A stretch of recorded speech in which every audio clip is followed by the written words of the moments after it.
समिति की प्रमुख विशेषताओं का उल्लेख कीजिए। समिति मानव समूह है। सबसे प्रमुख और आधारभूत विशेषता यह है कि एक व्यक्ति समिति नहीं बना सकता। जब अनेक व्यक्ति एक साथ मिलकर काम करने का निश्चय करते हैं, तभी समिति की स्थापना होती है। यह समूह कुछ व्यक्तियों का भी हो सकता है और करोड़ों व्यक्तियों का भी। सहयोग पर आधारित।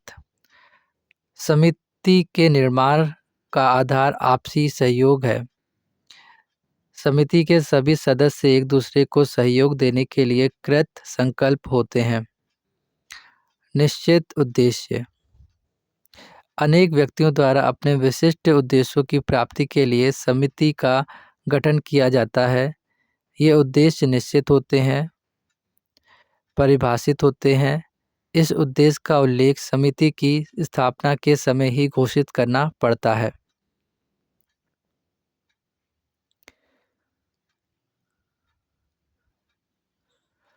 विचार पूर्वक स्थापना। अनायास या कभी-कभी सहयोग के आधार पर समिति का निर्माण नहीं होता। अनेक व्यक्ति अपनी समान आवश्यकताओं की पूर्ति के लिए समिति बनाने के पूर्व सुनिश्चित तरीके से विचार कर लेते हैं कि हमारी अमुक आवश्यकताओं और उसकी संतुष्टि और पूर्ति के लिए अमुक तरीके हैं।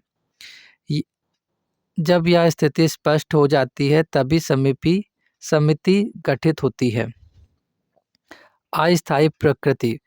समिति गठन का लक्ष्य हितों की पूर्ति है। जब हित पूरे हो जाते हैं, तो समिति की आवश्यकता स्वतः समाप्त हो जाती है। प्रायः समिति के उद्देश्य समय क्रम में प्राप्त होने योग्य होते हैं। यह हो सकता है कि किसी समिति के उद्देश्य कुछ वर्षों में प्राप्त हो जाएं, जबकि कुछ अन्य समितियों के उद्देश्य प्राप्त होने के अनेक वर्ष लग जाते हैं। किंतु चाहे कितने वर्ष लगे, समिति निरंतर नहीं है। उसकी प्रकृति अस्थायी है।